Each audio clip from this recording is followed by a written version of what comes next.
Hello, friends, fiends, and fellow UBTubers, and welcome to episode 832 of the Daily Comic and Collectible. Today, the collectible of the day is the Hasbro Toys, Marvel Studios, Marvel Legends series, Across the Spiderverse, the Spot, Jonathan Owen action figure. If the Spot can realize the power of his abilities, he can become a threat to the entire universe. The Spot arrives in the Marvel Legends series with this premium 6-inch scale action figure inspired by Spider-Man, Across the Universe, Part 1. Spot features intricate details and hand-painted deco, inspired by his appearance in the animated movie. This 1/12 scale figure is fully posable with advanced articulation for displaying in your Marvel Spider-Man collection. The Spot also features 5 total accessories, including a unique clear stand, 2 portal accessories that include Miles Morales, and a pair of alternate hands. The Spot action figure comes on a clear blister card package and was released in 2022 by Hasbro Toys. Now, the comic of the day is Peter Parker, Spectacular Spider-Man, Volume 1, Issue number 98, with a cover date of January 1985, with story by Al Milgrom, art by Herb Trimpe, and cover by Al Milgrom. This story is titled True Confessions. Oh my God. The story opens in Peter Parker's apartment, where he protests to himself about what he has to do. However, there is no avoiding the problem, so he pulls out his Spider-Man costume to get changed. He laments about how long it takes to get changed after having the alien costume that followed his mental commands. Still, getting rid of it was the right thing, because it was trying to permanently bond with his body. As he leaps across the city, he finds none of his usual joy as he gets to his web slinging. Part of him hopes that Felicia Hardy is not home, but unfortunately, her apartment light is on, forcing Peter to proceed with what he must do. His arrival startles Felicia, but they both agree to talk. When Spider-Man tries to remove his mask so they can talk face to face, Felicia suggests that they go out swinging through the city. Spider-Man agrees, but wants to stay focused on the task at hand. Meanwhile, at the KINGPIN's hideout, the crime boss meets with his scientists, demanding results in creating a replacement for the Answer, who was seemingly destroyed during the fight between Silvermane and Cloak and Dagger. The Kingpin points out how easily they were able to give the Black Cat her powers with the late Harlan Stillwell's machines. That's when scientist Jonathan Owen tells the Kingpin that they haven't had time to fully examine the equipment. However, he may have stumbled upon a discovery that will suit the Kingpin's needs. Jonathan shows the Kingpin his device, which scanned the powers of Cloak and Dagger. Although Dagger's abilities blew out the scanners, he managed to get a reading on Cloak, and may be able to replicate his powers. The Kingpin, preoccupied with his war with Micah Sin, tells Owen to proceed. So Jonathan Owen gets to work, trying to tap into the dimension that is the source of Cloak's powers in his lab. Suddenly, a massive black portal opens before him. As the hole, in reality, begins to shimmer, Jonathan decides to take a once-in-a-lifetime opportunity and walks through the portal. However, once he's in the other side, Owen begins to scream. By this point, the portal overloads his equipment as it shuts down, causing a blackout across the city. This is noticed by Spider-Man, who is briefly distracted by the event before beginning his talk with the Black Cat.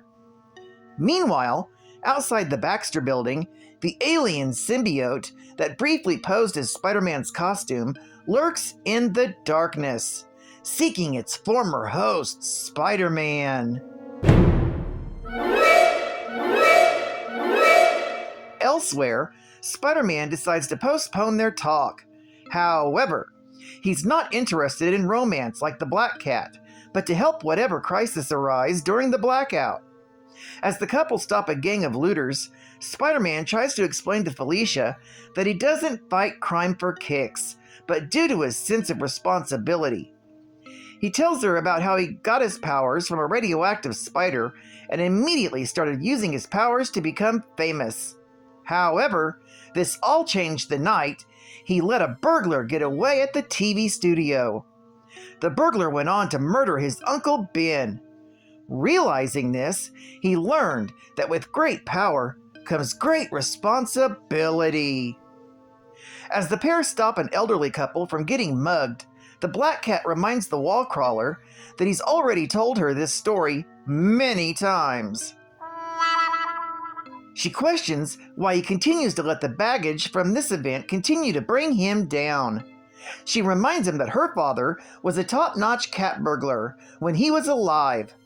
She tells him about how she was mercilessly teased by the neighborhood kids. However, she proved them otherwise when she followed in her father's footsteps and no longer lives with any shame.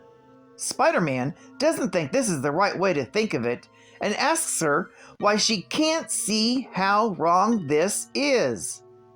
Those same words are mirrored across town as Betty Leeds is out on a dinner date with Flash Thompson. She feels guilty because she's married. Flash points out that they're just two lonely people spending time together due to their relationship problems. What? Betty relents, saying that she has to properly thank Flash for keeping her safe during the freak blizzard recently. The two agree that they're only good friends and cheers each other. Meanwhile, back on the rooftops, the Black Cat points out the hypocrisy of Spider-Man keeping secrets, telling him that she saw him going out alone looking for Cloak and Dagger after he said it was too dangerous to search for them alone.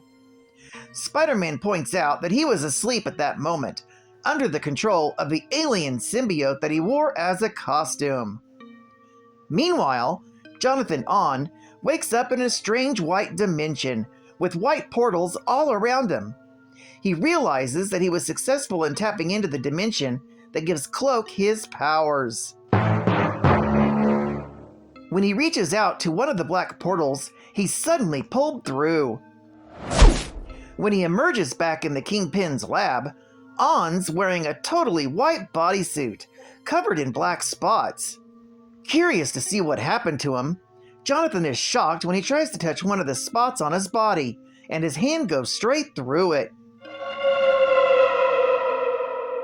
While on the rooftop, the Black Cat is about to tell him about where she got her powers, when suddenly the power comes back on in the city. Despite this, she finally reveals that she got her powers from the Kingpin, explaining to the wallcrawler that he did it for him. Spider-Man is horrified by this revelation, because she made a deal with one of his greatest foes. The cat tries to explain that she paid her debt to the Kingpin by helping the Answer recover Silvermane's body from the city morgue. Spider-Man scolds her for doing so, pointing out how many people could have been hurt hadn't they stopped Silvermane. Suddenly, the roof under Spider-Man's feet begins to cave in. Thinking quick, Spider-Man tries to swing away by attaching a web to a nearby water tower. However, the wood is rotten and he ends up smashing through it. When the Black Cat comes to see if he's okay, the wallcrawler tells her to keep away. He thinks that her powers are somehow affecting him now, and the cat admits that she doesn't have any control over them. She tries to tell Spider-Man not to turn away from her, but he tells the cat that this revelation has given him a lot to think about. He tells her to meet him tomorrow so they can pay a visit to the Kingpin and learn the extent of the powers he's given her. As the lovers part company, the Black Cat worries about the fate of their relationship, while Spider-Man struggles to reconsider spending the rest of his life with the Black Cat. Meanwhile, at the Kingpin's private lab, Jonathan On is amazed at his newfound powers, deciding that he could be the Kingpin's new assassin. He decides to test out his abilities by eliminating Spider-Man. This story is continued in Peter Parker, Spectacular Spider-Man, issue number 99. Geek Fact: the Black Cat's reluctance to let Peter take off his mask is because she is attracted to Spider-Man and not Peter Parker. This was revealed in Peter Parker, the Spectacular Spider-Man, issue number 87. And the Black Cat's father, Walter Hardy, was sentenced to prison. She later broke him out while he was on his deathbed.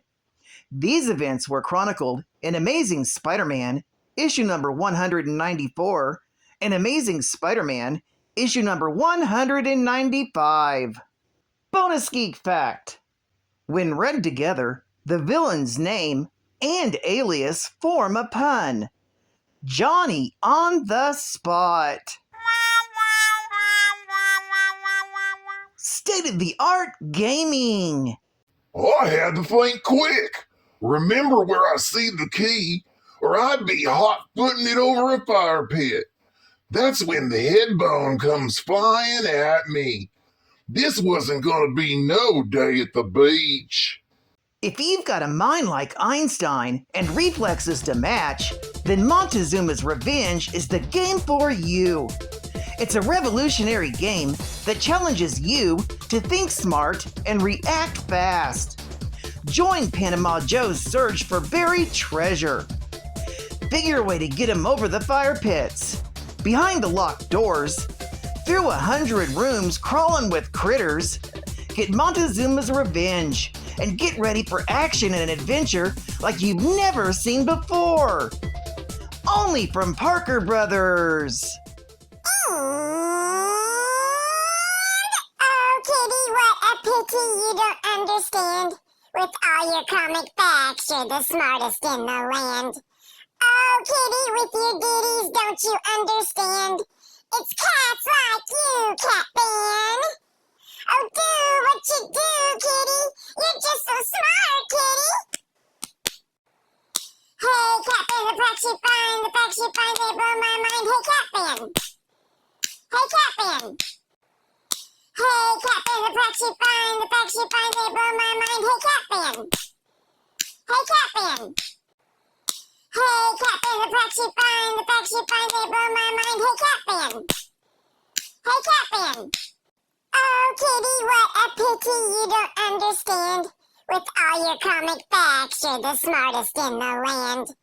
Oh, Kitty, with your ditties, don't you understand? It's cats like you, Catman. Oh, do what you do, Kitty. You're just so smart, Kitty. Dr. Jonathan On is a brilliant physicist and engineer educated at MIT, where his pioneering work in portal technology led to his transformation into a reality-bending being. Combining his scientific genius with his ability to manipulate dimensional portals, he excels in both theoretical and practical applications of interdimensional physics. As a being exposed to the spotted dimension, On's skin has been bleached white and dotted with warps in space. The spots can transport things or people to another area by way of passing through the spotted dimension and coming out in another spot. On can also teleport himself or extend parts of his own body over various distances as defined by his spots.